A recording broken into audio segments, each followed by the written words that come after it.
સુરતના કામરેજમાં પ્લોટના નામે 1,56,00,000 રૂપિયાની છેતરપિંડીનો મામલો સામે આવ્યો છે।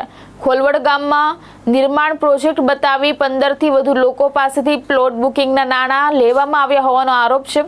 ભોગ બનનારાઓની ફરિયાદના આધારે કામરેજ પોલીસે આરોપી ઉમંગ ઠક્કરને ઝડપી પાડ્યો છે।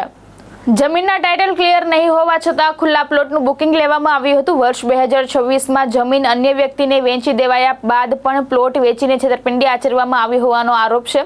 અમદાવાદનો આરોપી ઉમંગ ઠક્કર લાંબા સમયથી પોલીસ પકડથી દૂર હતો। કામરેજ પોલીસે તેને ઝડપી જેલ હવાલે કરી આગળની કાર્યવાહી હાથ ધરી છે।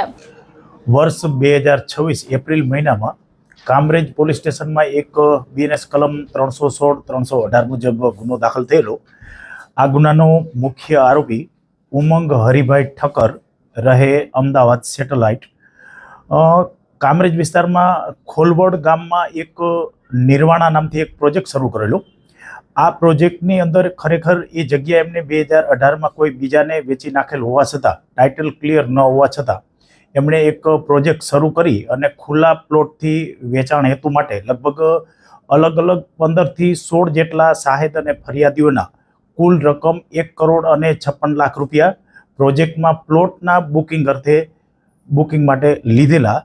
તે પૈસા પણ એમને ફરિયાદીઓને પરત ન આપી, પ્લોટ પણ ન આપી, જે બાબતે ફરિયાદી શ્રીએ કામરેજ પોલીસ સ્ટેશનમાં ફરિયાદ કરતા આ ઉમંગ હરિભાઈ ઠક્કર નાઓને ધોરણસર અટક કરેલ છે। કેટલા લોકો સામે આ રીતની ચીટિંગ કરે છે અને કેટલા રૂપિયા? ટોટલ રકમ અમારી તપાસમાં હજી 1,56,00,000 રૂપિયા આવેલ છે। બાકી હજી ફર્ધર ઇન્વેસ્ટિગેશનમાં ખબર પડશે।